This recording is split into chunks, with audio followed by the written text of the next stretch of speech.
Hello everyone, welcome to this presentation. Today I am going to present on constraints in MySQL.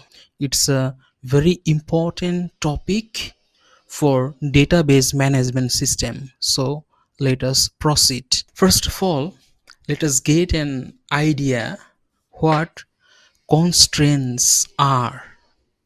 MySQL constraints are used to specify rules for the data in a table. First of all, let us get some idea from the real world example and then we will come to dataset. Think of a glass. Glass has a limited size and according to its size, it contains water. It cannot contain more than its limited size. It cannot. Why? Because it is limited with its own size. So this is how the limited concept we can take to our database also. If one specific size is mentioned while writing or while coding the data, we have to maintain it. We cannot cross the boundary. So in constraints, we get an overview idea, that is to make it limited with specifying some rules to ensure the accuracy and reliability of the data in the table. Thus, if there is any violation while entering data, it will refuse. That is how it actually performs its action.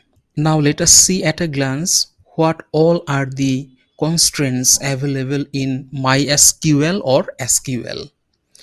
Basically, the common constraints are not null, unique, primary key, foreign key, check, default, and create index. So all these points individually I will discuss one after the another. So let us proceed on and learn ideas one by one. The first constraint is not null. It's a very common and important one. Not null means all the values should be non-empty. So what this non-empty means? It means we have to enter some value. Whatever the value is, it should be entered. We cannot keep it empty. That is non-empty. Now we need to understand two different concepts. Since it is talking about not null, therefore before understanding not null, we need to understand better what is null. When talking about null, another concept will come, that is zero. So let us discuss these two ideas parallelly. Null. Null means empty. That means null means one field which is kept empty. That is not null. Which has not been touched by anyone, where value is not yet entered, where nothing is kept. That is null. Now coming to zero. Zero means a column with a value of 0. That means somewhere when I enter a value 0, that is only 0. Let us try to understand these two concepts with one example.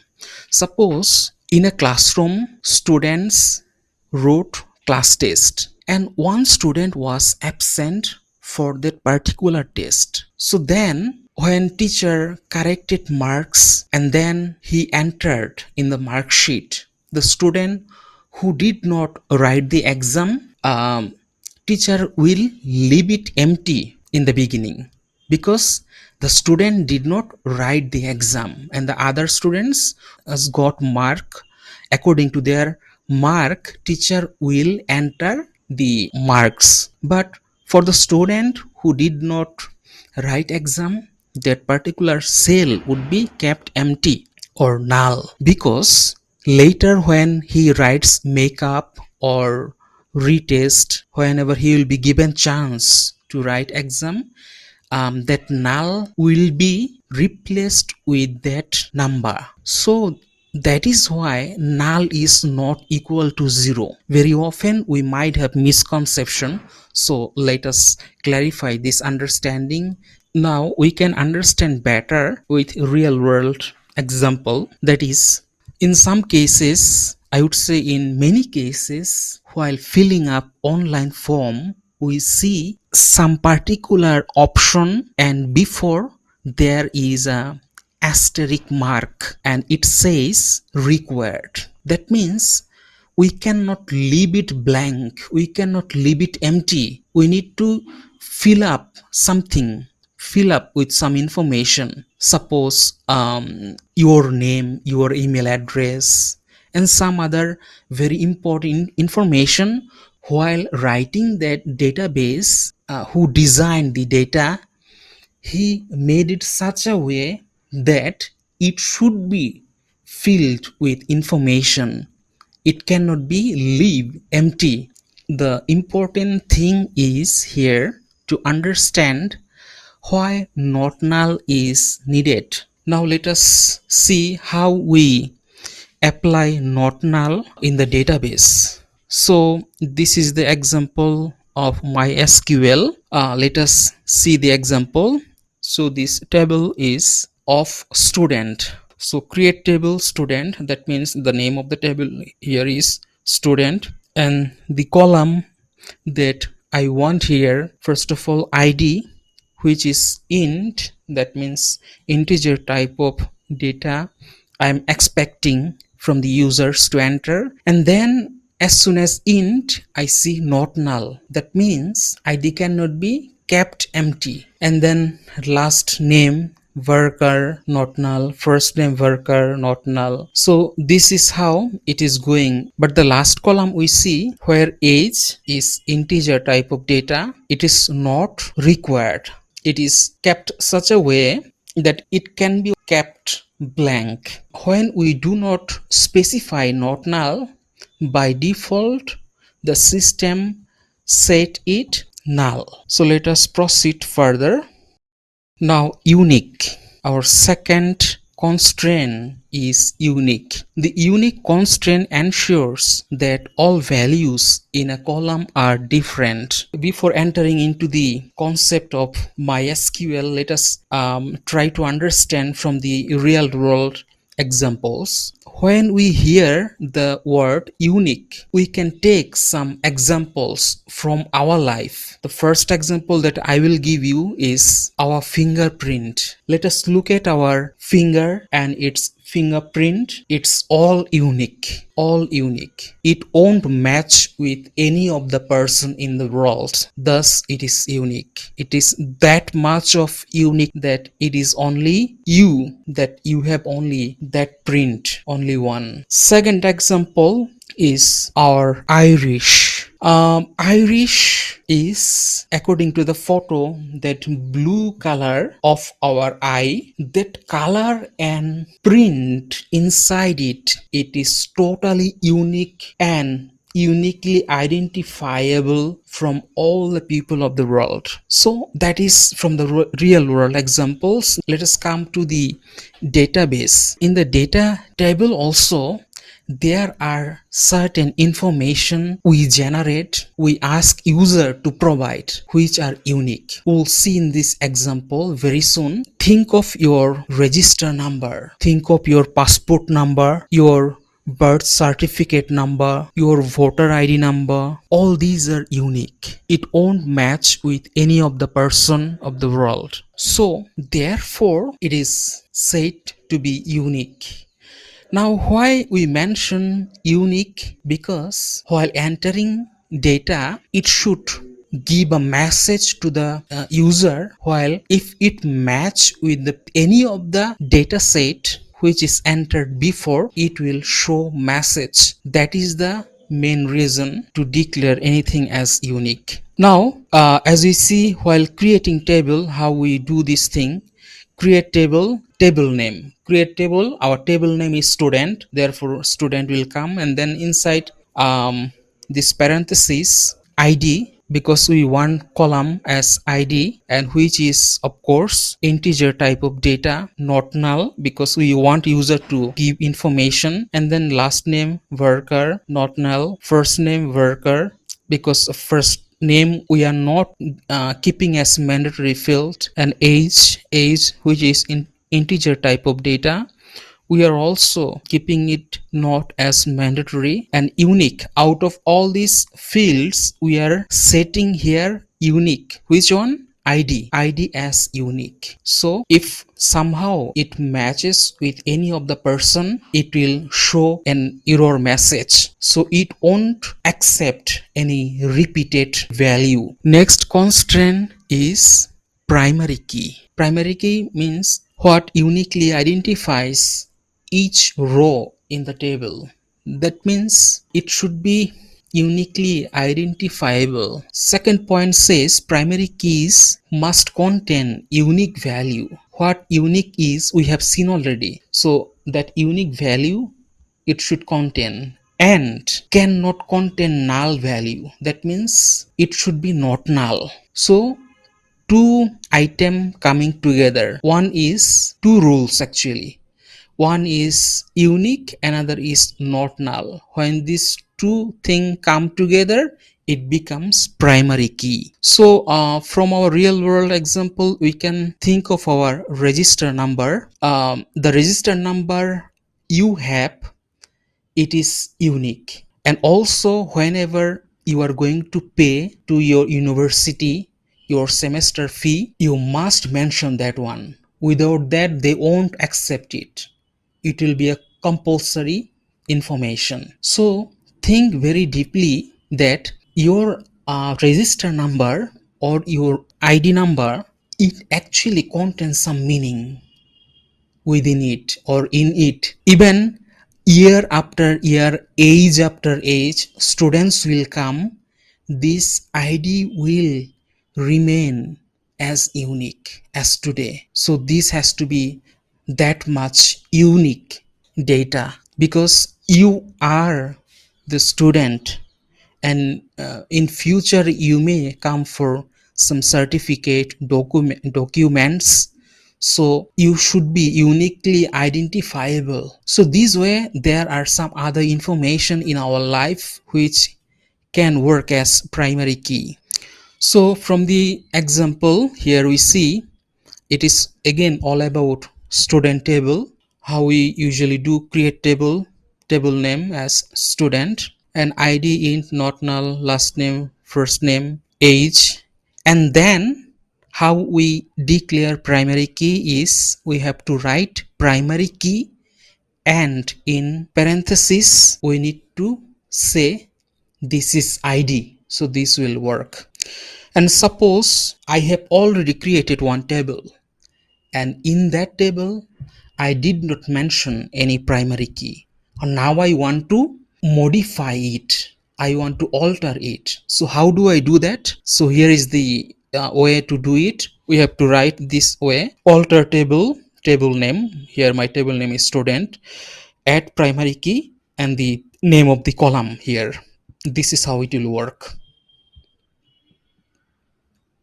Now our fourth point is foreign key. A foreign key is a field or a column that is used to establish a link between two tables. A foreign key is a field or collection of fields in one table that refers to the primary key in another table. Now we have two tables in front of us. First table name is student, second table name is order. Now in the first table, what are the columns given here? We see student id, last name, first name, age, and then followed by the values are given. In the right side order table, we see order id, order number, student id, and the values are as follows, as we see. Now is there anything that we see common in both the tables? What is that? That is student id. Think here, think very deeply. Suppose in the second table student id is not there, some other table, some other information is there, some other column. So Without student id we cannot find any link, we cannot link between these tables. In order to link with the first and second tables we need to establish a connection or a relation between two tables. We need foreign key, so my foreign key is student id, and that same student id is performing its role as primary key in the first table. So the main idea is to connecting from one table to another. We connect, actually, we make a bridge. So thus it gives a meaning. Now if we see that student id number 1, his last name is Gomez, first name John, age 30, and his order id, how do we find? We have to go here, student id 1, his student id 1, that means his order id number 4, his order number 24562. So this is how database connects between the tables. Now how do we create table mentioning foreign key? This is how we do it. It's also simple. We need to create table with the name. Here it is orders, and then order id integer type of data, which I mentioned here, not null. Order number, it's also, since it is a number, it is integer type of data, not null. And then student id, it's also integer type of data. And then primary key concept we understood, and keeping the same from the previous table, it will be order id as it was, order id as it was in the first table, primary key. So here it will be also primary key, order id will be as primary key. And then foreign key will be person id. Now fifth point, which is check. The check constraint is used to limit the value range that can be placed in a column. Let us see a real world example. Suppose I am creating a database, and there I want to set the student's age. We are saying that student age will be greater than or equal to 18. If it is more than that, or if it violates the rule, it will show error message. So in check constraint we actually limit the range. This is how it actually works. So let us see the example here in the slide. Create table student, and inside the parentheses id as int, not null, last name worker. 255 is the number of the character will be recorded in the memory, and not null, first name worker, age integer. And then how do we do checking part? It will be check, we'll write the word check, and then inside of the parentheses we'll write the name of the column that I want to check. So according to my data set, I want to check student's age, so I will write age. And then I have to let the MySQL understand that age I want should be more than or equal to 18. That's why I'm using here greater than equal to sign, greater than equals 18. This is how it will be done here. And then 6 point is default. What this default is, we'll see. uh, Let us take an example. Suppose you are going to create one account in Facebook. So while creating, you have filled up all the necessary information, and at the end they are asking for one profile picture. And in that particular moment you do not have, or you are not willing to give one photo. So then what is happening, as soon as your profile is created, you are going to see something in place of your profile photo, something like this kind of photo. What I have given here is not a photo, it's an icon, it's an icon. So this kind of icon you are going to see. Why? Because it is in behind, it is set as default. when you are not going to give a photo by your own, the system will generate this one by default. So same way, our default constant will work in our database also. The default constant is used to set a default value for a column. The default value will be added to all new records if no other value is specified. That means if we are leaving some column empty, it will automatically fill the information. So how do you do that? Create table name. As our table name is student, we are keeping with the same thing. ID, integer type of ID, then not null. Last name, first name, how we are going, we'll do the same thing. And then age, city will be worker. And then at the end we see default. We are using the keyword default just beside the city worker default. And default, after default, what we are telling? We are telling MySQL that city, if any of the user is not entering his or her city, you should automatically, or you should by default enter the value as Bangalore. So this will work. Now in the right side we see another way. Okay, in the right side, let us see. Suppose we want one more table which will be named as orders, and the columns will be ID, order number, order, date, and date default, current date. So that current underscore date and then open and close parentheses, it's a function, date function. It will automatically generate current date on which day the value is being entered, that will be recorded. Default on alter table. Suppose one table I have created and later I want to set some default constraint. How do you do that? We will write alter table, then table name is student for my case, alter city, set default Bangalore.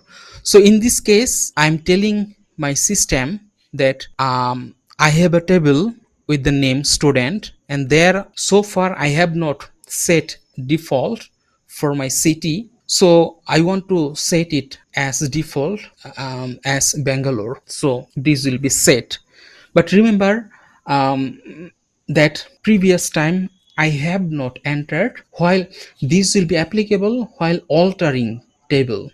That means if you want to modify something, then now index statement.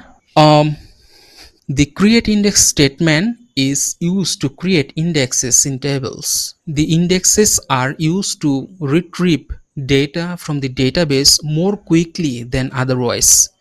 The users cannot see the indexes, they are just used to speed up searches or queries. So this index actually works from the behind of the users, as it says user cannot see, but it works. The main purpose of this index is it helps to search data set very quickly. It will help. So how do you do that?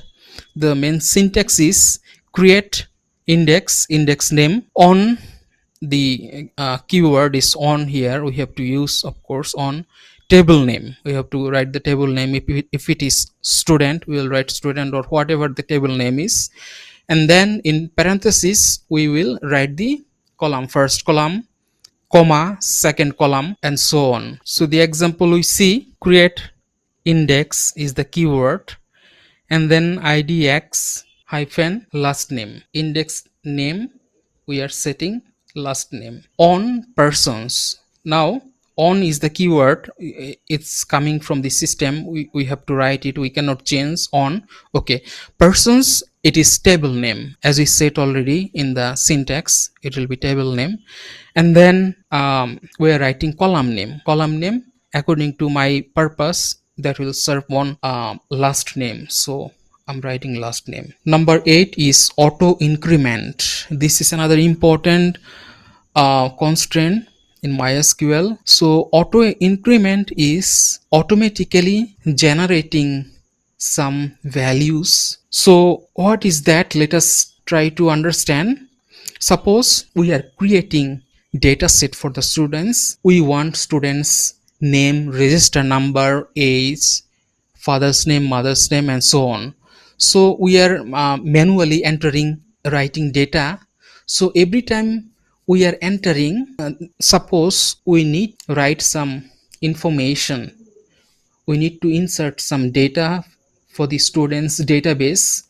So the columns are like serial number, student name, register number, date of birth, and so on. So every time I want the data set to be entered, I have to manually write one, serial number one, student name so and so, date of birth so and so, and number two, serial number two, serial number three. So this way I have to keep writing one, two, three, and the rest of the thing manually. um, One thing we can do, we just mention here auto increment. So one work we do not have to do anymore, that is serial number part. It will be automatically generated by using only auto increment constraint. This is how it actually helps to do this. So now how do you do that? Let us see. Create table name, and then student id integer. I want the student id to automatically generate. So that's why doing it here, student id not null, and auto increment not null because it should not be null, and auto increment because I want the students id, as soon as I enter the first one, automatically it should keep on going. And last name, first name, age, and primary key, student id. So all those things are already previously discussed.